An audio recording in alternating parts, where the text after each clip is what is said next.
What's up, my healthy friends? I feel like I haven't said that in a few weeks, even though you hear me say it at least once a week. I've actually taken a couple of weeks off from interviews due to being a little under the weather recently and generally uninterested in functioning. But anyway, we're back and we're off to the races today. Another fine Wednesday in the podcast world. So if you're looking to get a hold of your self-sabotage or anything that's been repeating on you for years in regards to trying to make healthy change but not quite succeeding long term, then you're in the perfect place, because in 2022 it's my mission to coach 300 people just like you to get control of your emotional eating so you can lose weight and actually keep it off without counting calories or eating rabbit food, because none of that stuff is really that fun and nobody really wants to do it, so let's not do it. Now, in a world where petrol prices currently cost $2.31 as of today, I filled up not very much. I didn't fill up very much because it's $2.31. And the living cost has disproportionately increased compared to wages and salaries for the last approximately 5 decades now. Juggling your money and investing financially in your health is becoming increasingly more difficult thanks to the big dogs at the bank, along with a really poor understanding of how to manage your own finances that most of us inherited from our parents. They gave us poor money beliefs and they gave us poor health beliefs, but they didn't know they were doing it. Lucky we're here to change all of that. So on today's episode, I want to introduce you to an unexpected but necessary guest for the show, Mr. Dale Prescott, who is a personal finance and fintech professional. But he's far more than the numbers and spreadsheet guy. He's also a dad, a husband, a dog lover, and an avid believer that everyone should be equipped with the knowledge of financial literacy. We all know finance can be a little bit daunting, a little bit confusing, and, well, sometimes pretty boring. With so much jargon and fine print, it can often be hard to know where to start. So Dale aims to break down the complexity and talk in real terms that you and I can understand to improve our lives financially and live the gangster lives we've deserved to be living. Minus the murder and drugs. So like all legends that appear on this show, he's also got a podcast called The Money and Investing Show, where each week he breaks down investing topics and speaks to industry experts to give you insights into becoming better at managing your money. And as a result, invest in the things that really matter, like whole real food and wellness and health programs, right? We want to extend the quality of that life. So without further ado, Dale, my friend, how are you? I'm great, Matty. Thanks for having me on the show. Really pumped to come on and have a chat to your listeners about ways that we can not only improve our lives from a health aspect, but from a finance aspect too. And I'll do my best to keep it interesting and as undry as possible. Yeah, thanks, man. It's really refreshing to have an Australian having a conversation with me, at a normal hour, as you probably are. I'm often, up super early to get the American guests on. So it's kind of like, oh, here's a comforting accent. Yes, it can get a bit wearing out too. I do a lot of work with the UK and Europe as well, and completely different time zone, almost flip it around. So yeah, I can completely relate. Yeah, totally. It's funny. I was just before we jumped on our call. I was actually messing around. Messing around's probably a bad phrase, but with my own finances and investments, and just playing around with numbers. But after today, I've been on the phone with a few different. I'm often on the phone with women, mothers, and occasionally the odd fella about their health and really getting, quite deep about significant problems in their lives and things that they want to change, things that have been going for literally decades. And we have that conversation and acknowledge and realize that, we've got to change our life. And like many businesses, we inevitably get to that conversation about how much it costs. And then at that point is obviously when the people that don't go forward withdraw.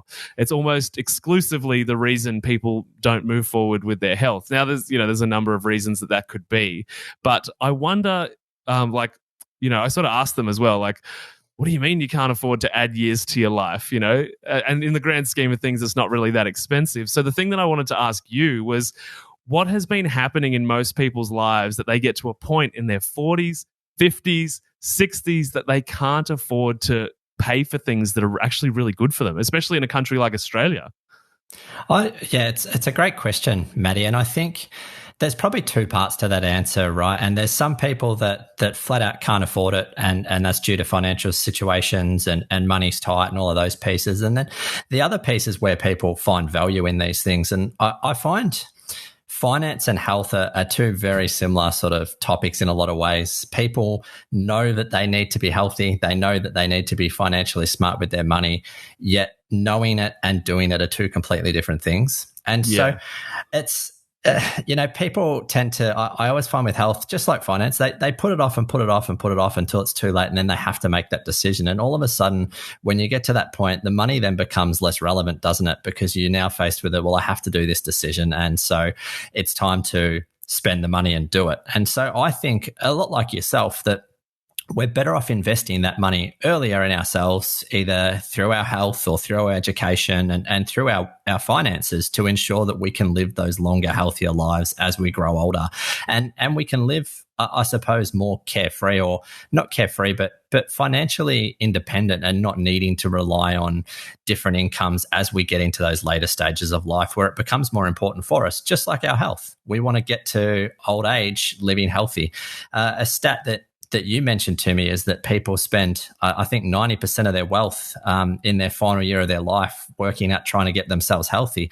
And so a lot of those kind of things, it's really about how do we plan for the future without making it sound so boring as plan for the future.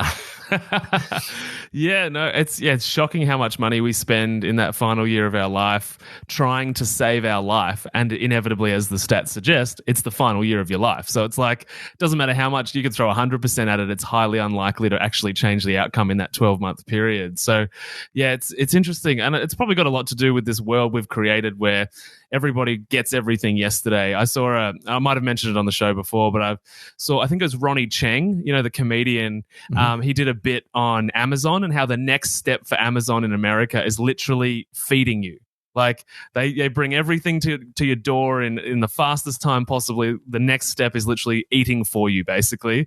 And so it's really hard when, like, just like health, saving money and investing is like, it's a multiple year focus. It takes an amount of time that you set aside to learn the skills to get no outcome for years.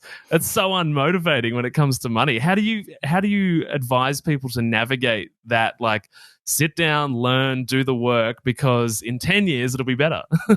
Yeah, it's a great question. And I think to your point about the Amazon piece, that instant gratification is one of the hardest things that we ever have to overcome. We're just in this world of, we want things now, give it to me now. And the way the finance system's set up between credit cards and everything else, buy now, pay later, it's just so easy to obtain these things and get that dopamine hit of gratification whenever we do these things. And so with finances, it's a tricky one, because it's something that, if I told you, Matty, that you need a plan for 65 or 70, you'd look at me and your eyes start to glaze over. And I think it's really about developing and thinking about that financial independence piece, because a lot of people tend to work jobs that they don't really like, or they'd love to be off doing other things. And the reality is, until you achieve that kind of financial independence, you're unable to do that. And so it could be starting to set things like small goals. You might want to go on a holiday next year. And so you know that you need to save some money. And so you might start to build some habits that way. Or you might just want to pay for an educational course that's not HEX funded or anything like that. And so you know that you want to do those. And so you start to set these small goals and wins to get you to those places. But I think the big realization comes, and not everyone thinks like me, but if you look out to what you actually need when it comes to retirement, the average stats at the moment is that the average couple needs $640,000 just to retire comfortably. And I would argue that comfortably is not very comfortable at all. That's almost at the poverty line. So you need closer to about $1 million at retirement to be able to live reasonably comfortably. Yeah, that's a lot. To put a bit of that in perspective, if you take a general rule of thumb is you take 4% of your total investment assets, and that's what you could live off each year.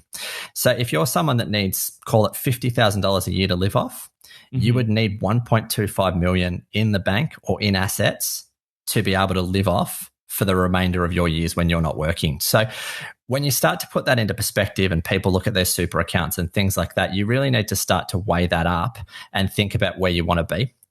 Completely understand that 65, it's just so far away for a lot of people, and you think, oh, super will deal with it, or I'll worry about it when I get there. But you may not want to work till you're 65. You might want to work. You might want to work till you're 50, and then go off and live a good life, eating, running your own farm and living off the land and all those pieces. But Well, it's about understanding your goals and your why. You probably talk on this show a lot about your why and why you want to be healthy. It's the same piece with health. You might want to get to a certain age and do a certain thing. And unfortunately, money is the driver for those pieces. And so planning about it and thinking about where you want to be will help sort of define what you need to know to get there. I'm imagining everybody listening is like thinking 1.25 million in the bank. Like, it's a big number.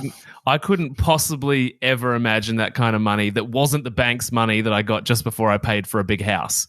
Do you think that a contributing factor to the situations that many people find them in, and I'm not sure what the current stats are, but you can correct me, but I remember when I was looking into because I'm young, trying to be as risky as possible with my super since I can't pull it out, I kind of just thought, I'm going to put it in the highest risk category that I possibly can and just see what happens. But I remember reading that it's like 2 of 3 Australians retire into poverty.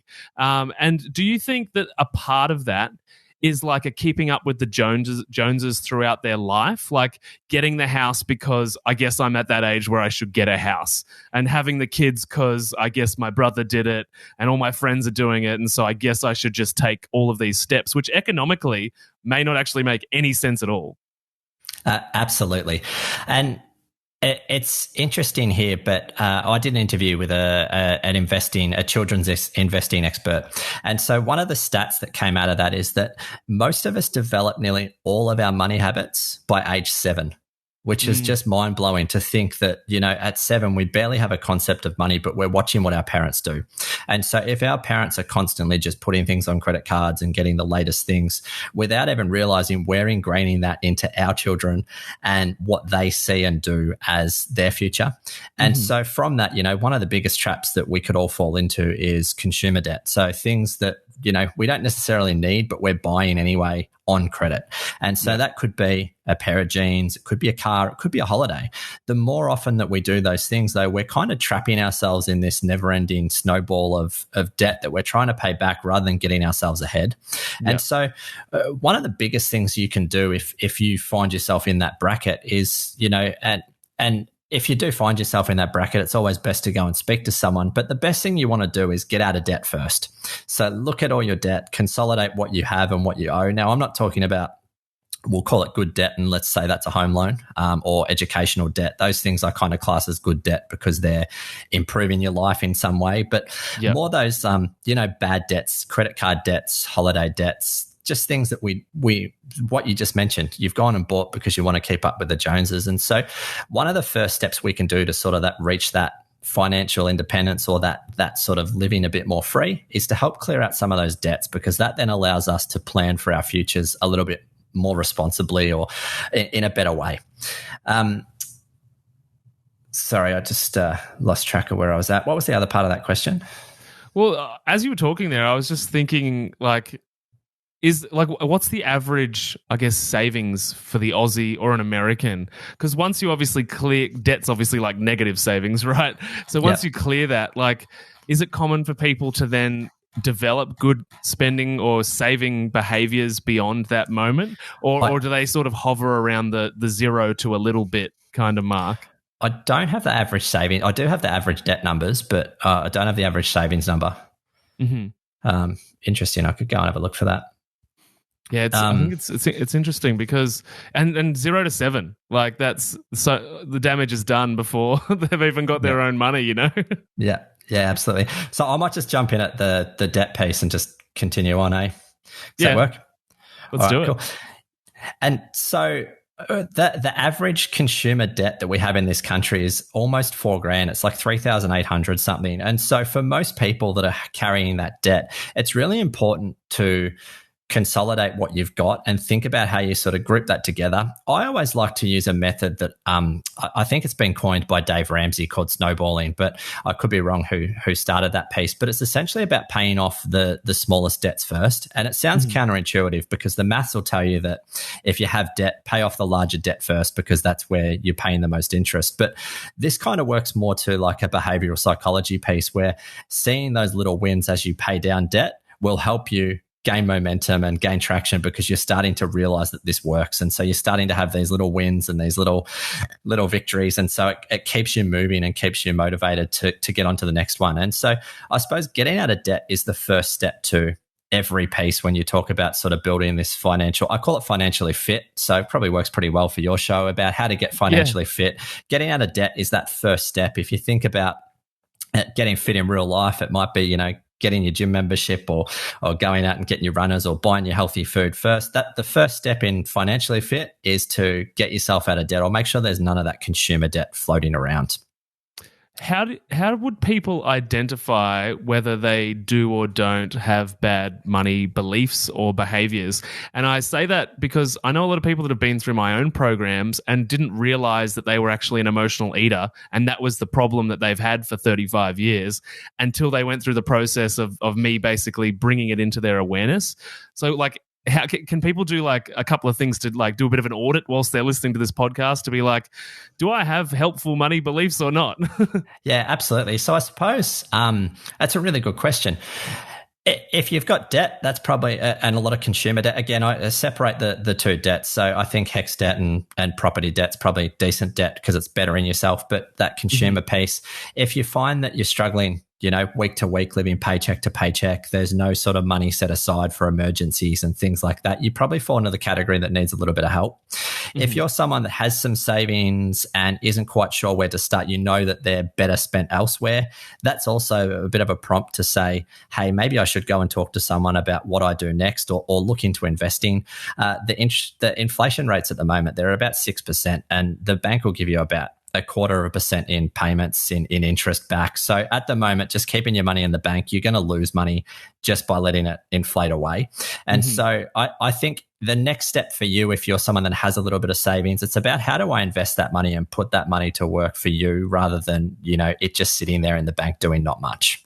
Yeah, that's what, as you're talking there, it reminded me when I kind of went on my, learning about money and realizing that I just had terrible belief systems and my parents weren't the kind of parents that chucked everything on credit cards, but standard Aussie family, and so I realized myself sometime in my 20s, I was like, oh my God, all that's going to change in my life if I don't find another way to earn money is that I'm just going to get bigger debt and my income's not really going to go up too much. And so I started learning about money, and I'm not sure where this sits with you, but I ran into a few people that were like, everybody says stop buying your $3 latte, or now it's like a $7 latte in Australia, and that saving your dollars or your cents a little bit here and there never really amounts to much. So instead, you should figure out how to, like you're saying there, invest or find alternative ways to earn money, because the idea of saving on a limited budget anyway is really just going to give you a really small pile of money in the long term.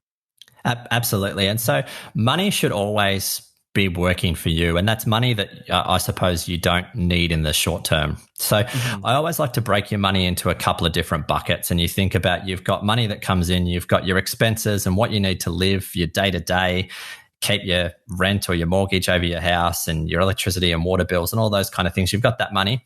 You've got, I always recommend that people have an emergency fund. It's just a part of getting financially fit is having an emergency fund. And so that looks different for every person. But the typical rule of thumb is sort of 3 to 6 months worth of your total spending. So if you spend, call it $5,000 a month, you need about $15,000 set aside as a minimum, just in case some emergencies pop up. Funny story to that. I talk about this all the time, but I have an emergency fund. My dog slipped a disc in his back earlier in the year. I don't know how too many people know what that cost, but he had to go in for an MRI and spent 4 nights in hospital.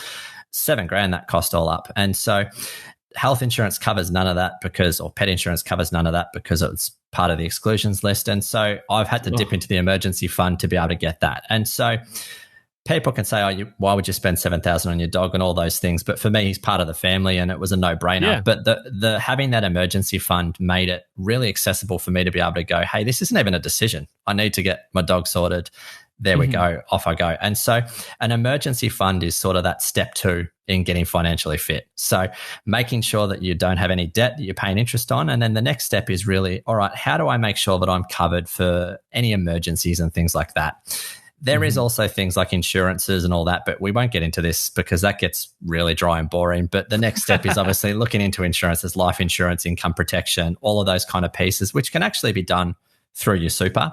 I've done some episodes on that. If people did want to get more into the weeds on that, head over. I just don't want to bore everyone to death with insurance. Well, I recommend everybody heads over to your podcast and learns everything they can, because just like, I guess, my show and health is, and we've kind of touched on it, but this stuff doesn't happen overnight. It's not one of those things where you just learn it and it's like, oh, I'll apply it next week. You've got to apply it every day a little bit in order to accumulate the positive outcome in the, years to come. Yeah. In the finance world, we call that compounding, but I feel like compounding applies to every aspect of life. It applies to healthy eating. The more you add healthy eating, the effects compound. You get healthier over time. The more you exercise, the effects compound. Your body changes and grows. And the same with finance. So compounding basically refers to interest earning interest. And so to put that in perspective, if you've got $10,000 invested somewhere and let's say it's earning 10%, over 1 year earning 10%, you'll end up with $11,000, $1,000 of interest, 10,000 from your initial start. The next year, you leave that there, that all compounds. You end up with another 1,100 in interest paid out to you because you're getting 10% on not only your interest, but your initial 10,000 as well. And so compounding over a long period of time sees that number snowball and snowball. And that's kind of how things like your superannuation and investment accounts work. It's all about putting money away to earn interest on that interest.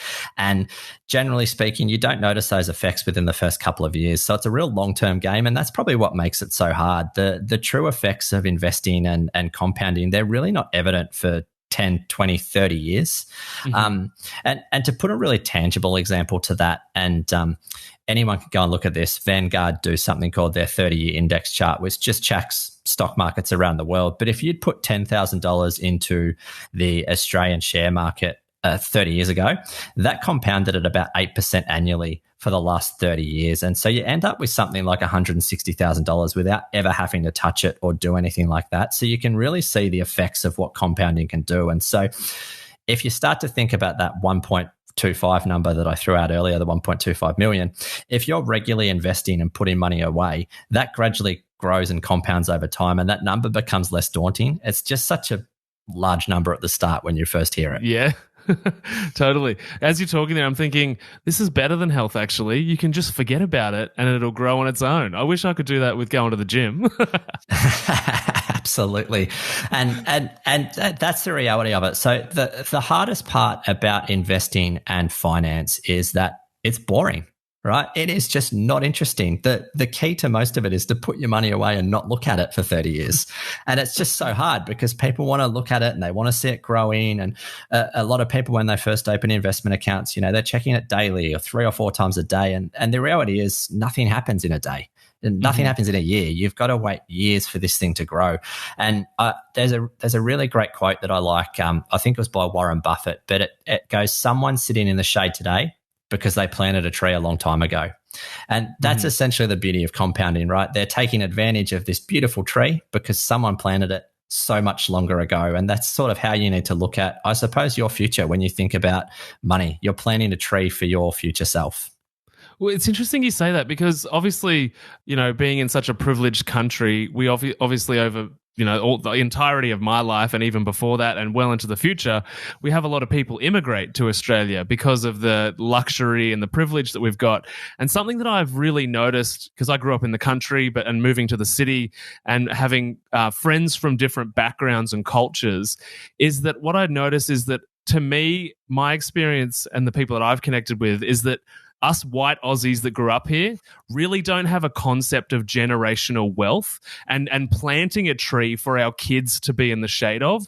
Whereas a lot of my Chinese friends, Sri Lankan friends, they really have an idea of like, my dad worked or my mum worked to create what I've got. Now I have to hustle to create for the future. Do you think, like from your experience, is that missing from our money mentality when it comes to thinking about the funds for my family, two or three generations down the path, rather than where are we going out for dinner next Friday night?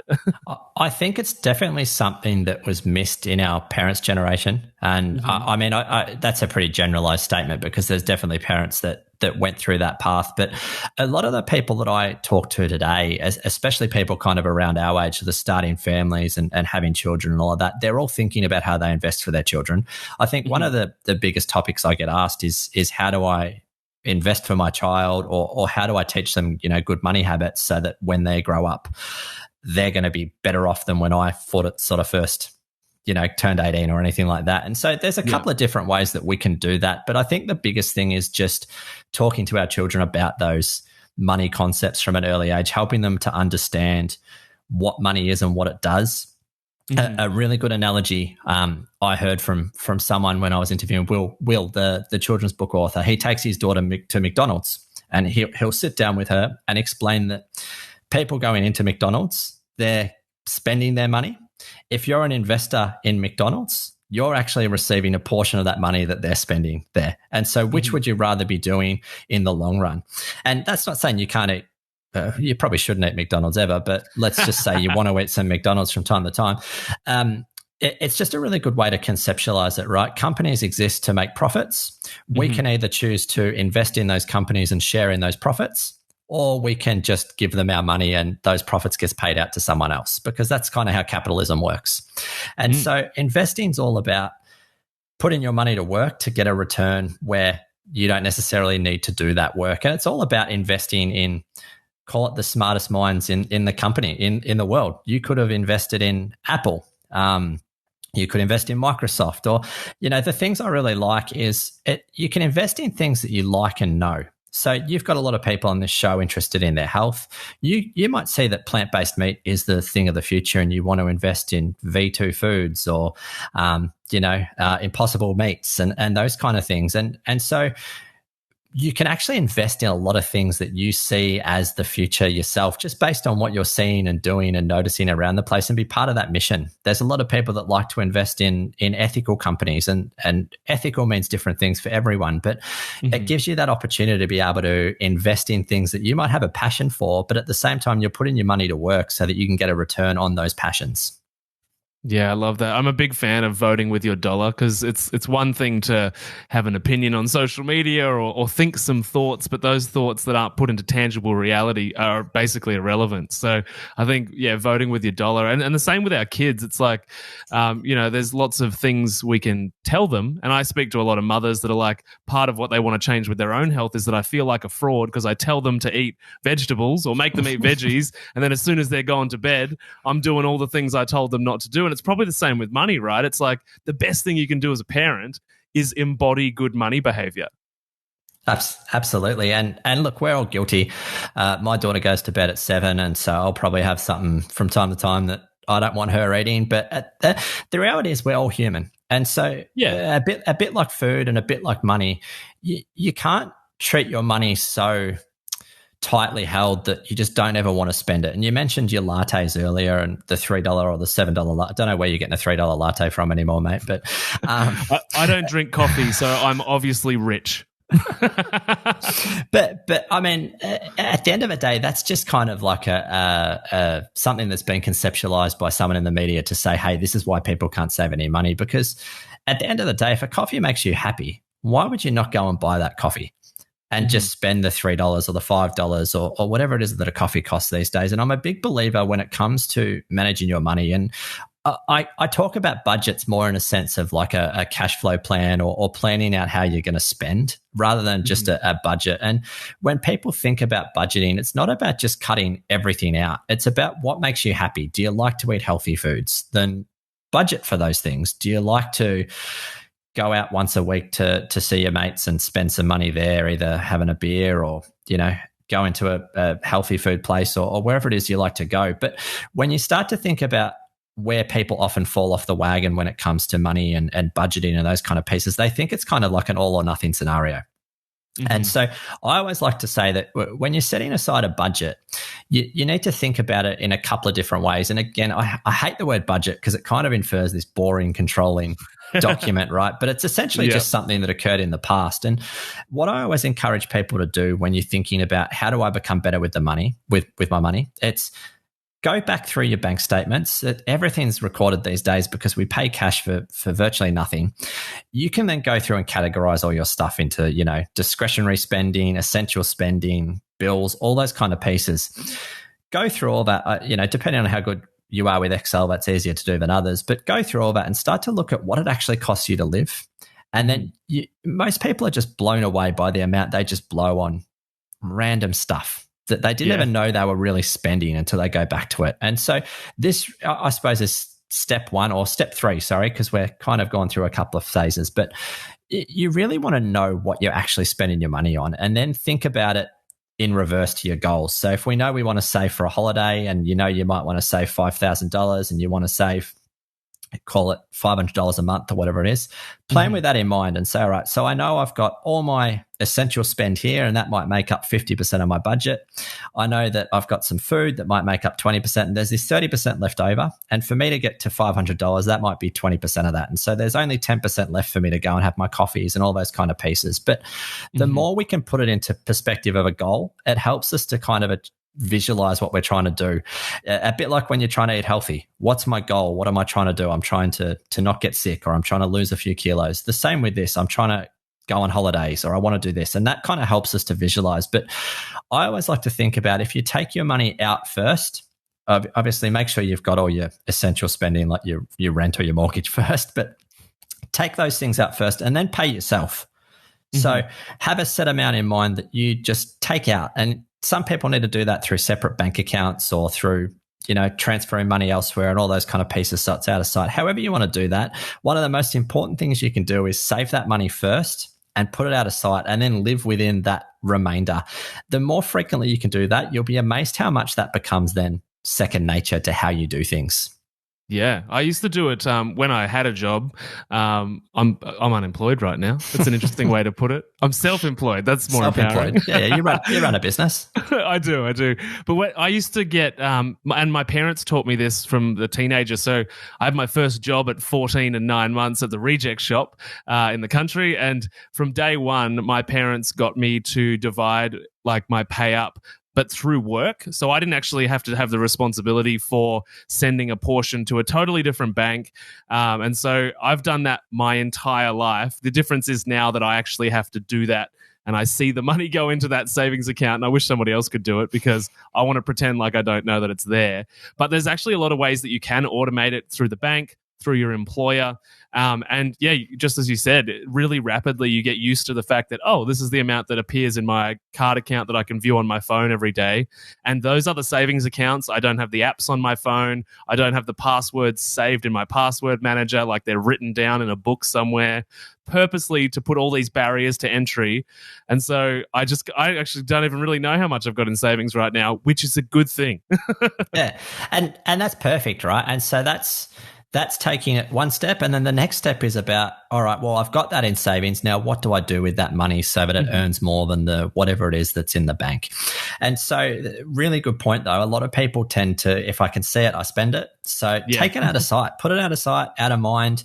It really helps you to build up that, I suppose, good habit without even realizing that you're doing it. And then the next step is, as I said, is start to look at ways that you can invest that. And there's multiple different ways that we can invest it. It doesn't necessarily mean invest through the share market. It could be you might be saving to buy a house. I think it's, every Australian wants to do that at some point, although house prices are getting more and more affordable by the day.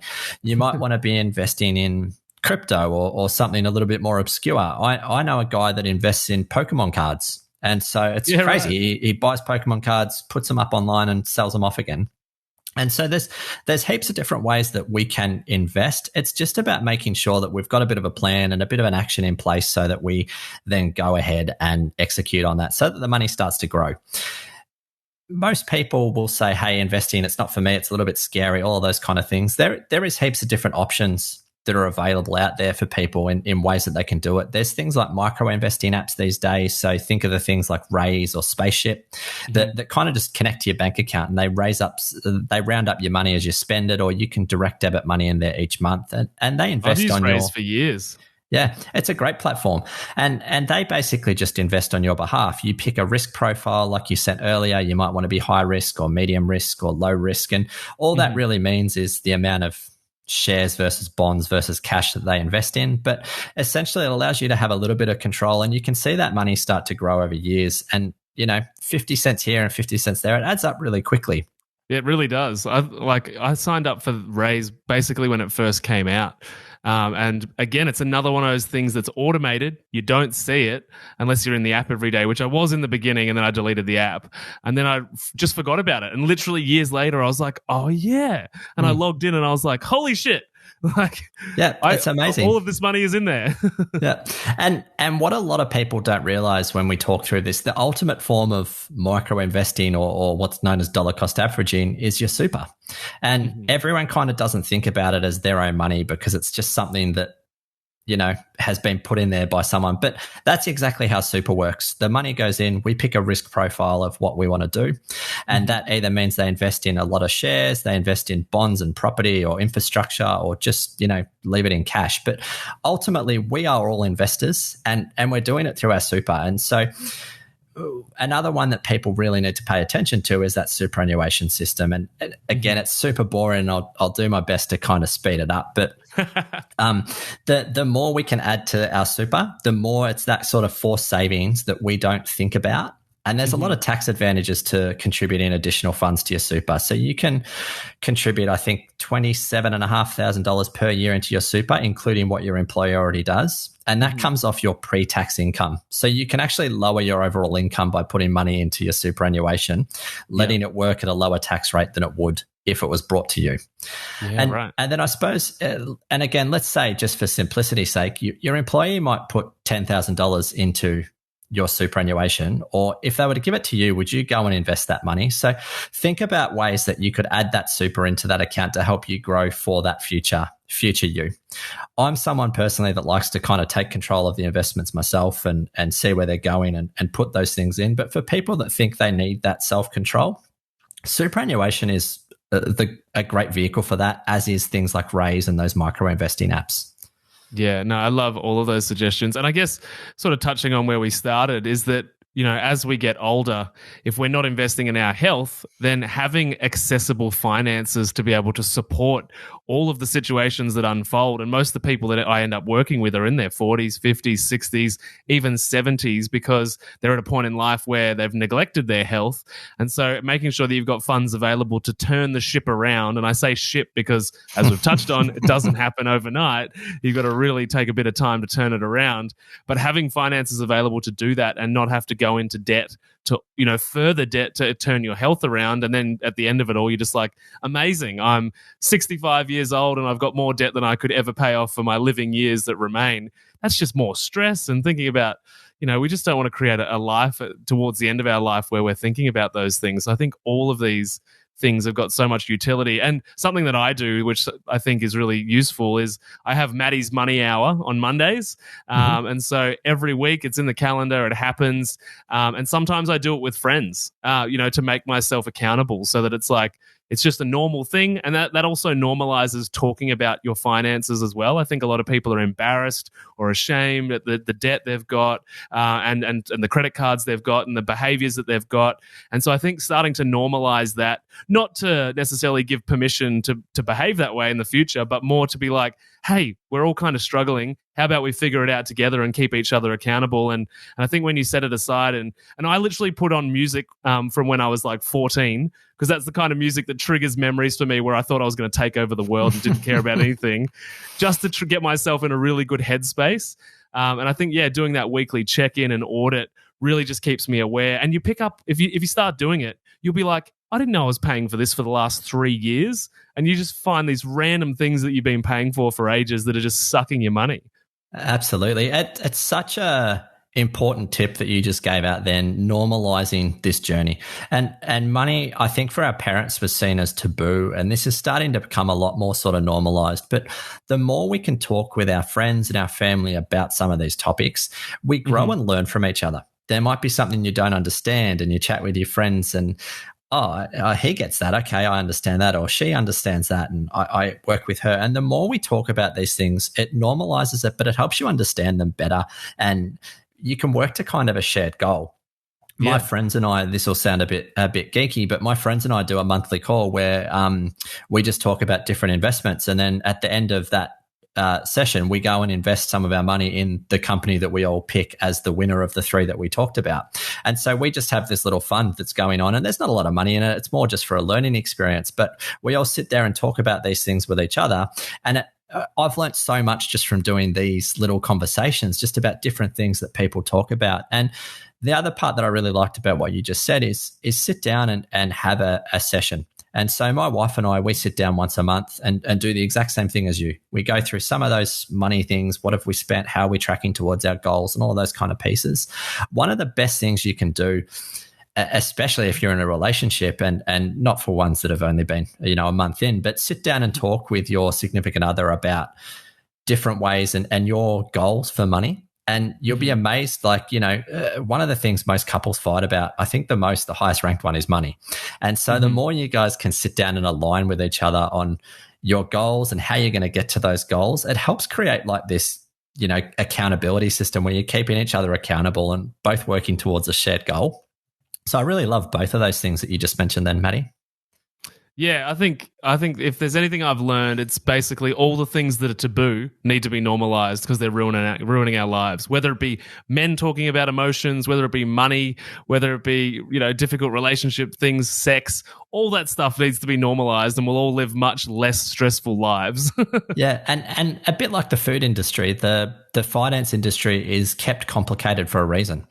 It's to stop people doing it themselves or needing professional advice. And the health industry works the exact same way. But, the reason these things are made so complex is to try and stop, one's to protect people, obviously, but then the other part is to make it so that you need advice and you need people to show you the way. And so the more we talk about these things and make it really open and accessible to people, the better everyone's knowledge becomes.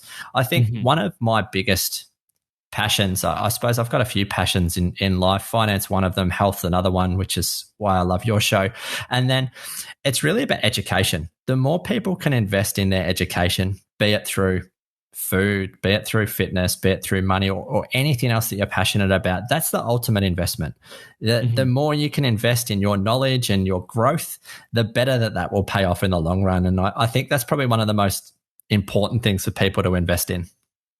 Yeah, I'm so on the same page. And I think this is such a useful conversation because I think one of the interesting things about audio books and podcasts is that people that can be introduced to these topics kind of in private.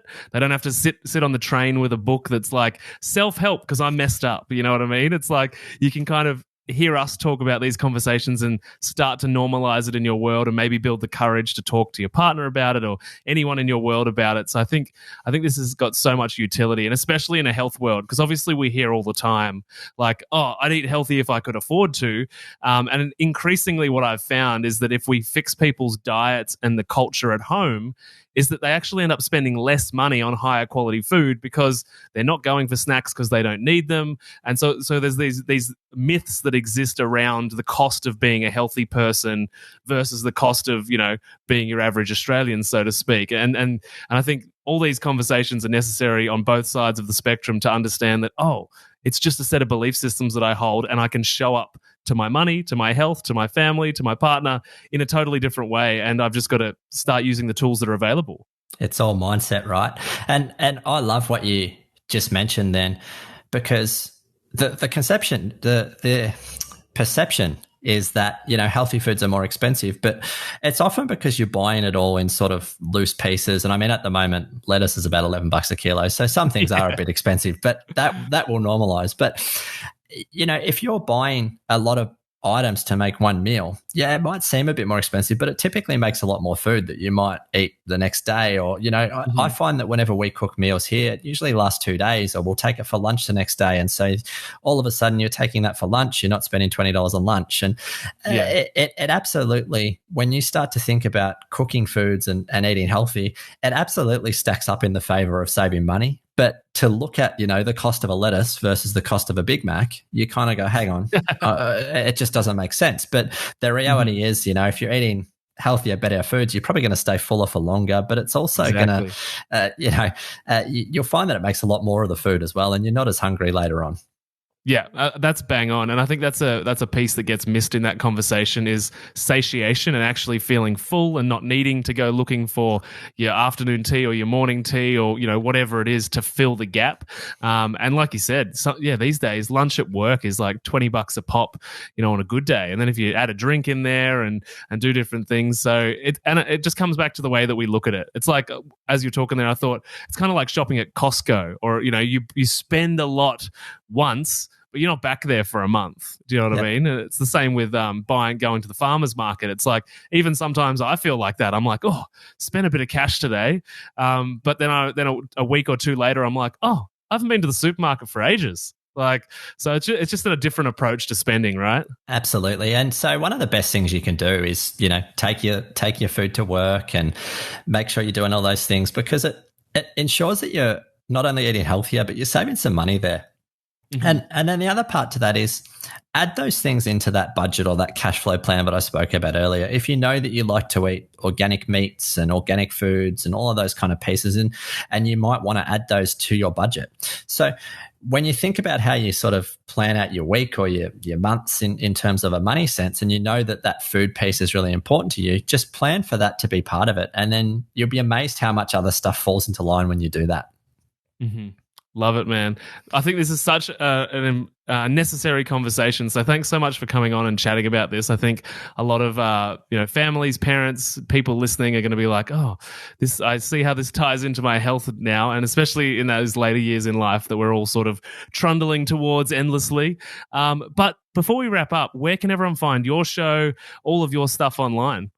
Yeah, absolutely. So you can find my show on the Money and Investing Show. It's on everywhere you get any podcast. There's a whole range of topics. If you go back to the very start, I take you through sort of how to get started into investing, all the necessary steps from, finding a broker to making trades to valuing companies and to building a thesis out. We didn't go into a lot of that stuff today because it is probably, you want to be focused on it. I have done an ebook as well that takes you through that exact same stuff. It's free to download. You just got to pop in your email. I'll give Matty the link. It's on the website if anyone wants to check it out. It's www.capitalmediagrp.com/TMIS, and that'll take you through. You can click on the ebook link and download that, and that'll sort of give you a really good understanding of how to actually get into investing and all those sort of steps that I took you through earlier. And we're on Facebook at Money and Investing Show. Awesome. I'll put all the links down in the show notes for everybody to check out. And if you've enjoyed this episode or you know somebody that needs to hear it, be sure to share it with them. Take a screenshot, pop it up in your social media, give us all a tag. We like to see who's watching. And I guess to conclude, what is one piece of health information, and this could be money health, we can relate it, we can bend the rules a little, but what's one piece of health information that you wish more people knew about? I think it's with everything. Just get started. We know healthy food's good for us. We know exercise is good for us. We know money's good for us, or not good for us, but we know that we need it, right? And so get started on all those habits. I think, my favorite book is Atomic Habits by James Clear. And he talks about, doing 1% better every day makes you 37 times better by the end of the year. And so for me, it's just get started.